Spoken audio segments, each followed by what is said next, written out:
अस्सलाम वालेकुम स्टूडेंट्स। बेटा हम लोग चैप्टर 17 स्टडी कर रहे हैं सॉलिड्स के बारे में। तो लास्ट टाइम बेटा हमने इलास्टिक लिमिट और हीट स्ट्रेंथ को स्टडी किया था। आज हम एक और लॉ क्वेश्चन पढ़ रहे हैं। इंपॉर्टेंट लॉ क्वेश्चन है, याद रखिएगा कि strain energy in deforming materials. इसका मतलब क्या होता है बच्चे? जब हम किसी भी बॉडी पर डिफॉर्मिंग फोर्स लगाते हैं तो उस डिफॉर्मिंग फोर्स की वजह से बॉडी के, अगर हम एटॉमिक लेवल पर देखें तो एटम्स के जो वाइब्रेशन होती हैं वो उनके एम्पलीट्यूड बढ़ जाते हैं।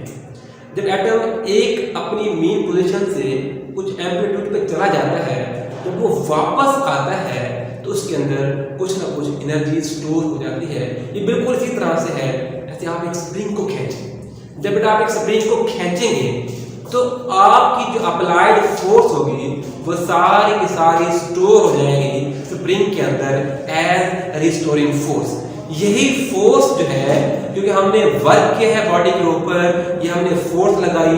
जब फोर्स लगाई तो कुछ एक्सटेंशन या डिस्प्लेसमेंट कवर हुआ स्प्रिंग के अंदर, तो हमारे लगाई गई फोर्स और कवर्ड एक्सटेंशन या डिस्प्लेसमेंट, तो हमने असल में वर्क किया है। ये जो वर्क है बेटा ये स्टोर हो जाएगा इसके अंदर, इस बॉडी के अंदर एज एनर्जी। इसको हम क्या नाम देते हैं? स्ट्रेन एनर्जी का नाम देते हैं। अस्सलाम वालेकुम स्टूडेंट्स। टॉपिक बेटा हमारा है strain energy in deform material. सबसे पहले बेटा इसके हम डिफाइन कर लेते हैं। तो the work done in deforming the material which is stored in the form of potential energy is called strain energy. मतलब क्या हुआ, किसी भी बॉडी को जब हम डिफॉर्म करते हैं तो उस पर हम जो भी वर्क करते हैं वही वर्क उस बॉडी में पोटेंशियल एनर्जी के तौर पर स्टोर हो जाता है। इसे हम कहते हैं स्ट्रेन एनर्जी।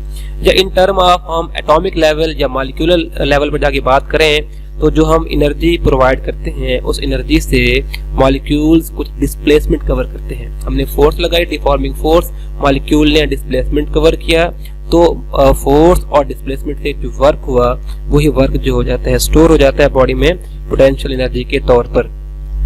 इस बात को जरा मजीद एक्सप्लेन करते हैं। बेटा फॉर एग्जांपल हम एक वायर के साथ, एक स्प्रिंग के साथ कोई मैस अटैच कर देते हैं। जब हम मैस को अटैच करेंगे लोअर एंड पर तो मैस को बढ़ाते जाएंगे तो इस वायर में या इस स्प्रिंग में एक्सटेंशन भी बढ़ती जाएगी। लेट कर लेते हैं बेटा जो एक्सटेंशन है वो L है और जो हम फोर्स लगा रहे हैं F है।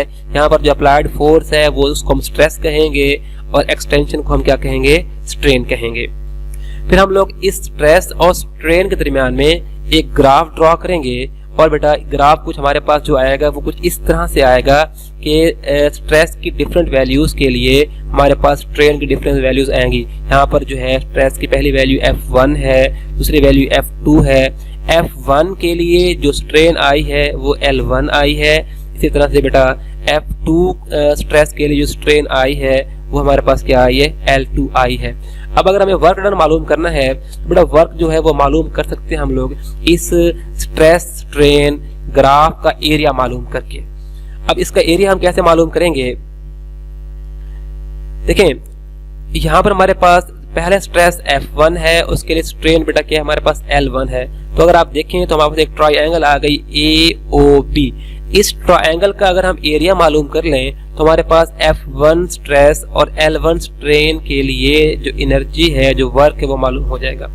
इसके दो तरीके हैं बेटा। पहला तरीका ये है कि इस पूरे ट्रायंगल को हम छोटे छोटे इंटरवल में डिवाइड कर दें। हमारे पास ये देखें बहुत सारी रेक्टेंगल्स आ गई हैं। हम हर एक रेक्टेंगल का एरिया मालूम करके तमाम एरियाज को ऐड कर दें, इस पूरी ट्रायंगल का एरिया आ जाएगा जो कि वर्क डन के बराबर होगा। जैसे कि यहाँ पर देखें हमने एक इंटरवल को डेल्टा x कहा हुआ है और उसके लिए जो हमारे पास स्ट्रेस है वो है F।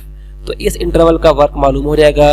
इसी तरह से बाकी तमाम इंटरवल्स का वर्क मालूम करके हम लोग पूरी ट्रायंगल का वर्क मालूम कर सकते हैं। अब ये वाला तरीका जो है हमारे टेक्स्ट बुक में बस उसको बताया गया है, इसके बारे में कोई ज़्यादा कैलकुलेशंस नहीं है। हम दूसरा तरीका यूज़ करेंगे। हम लोग इस ट्रायंगल का एरिया मालूम करने के लिए हम बेसिक फार्मूला लगाएंगे।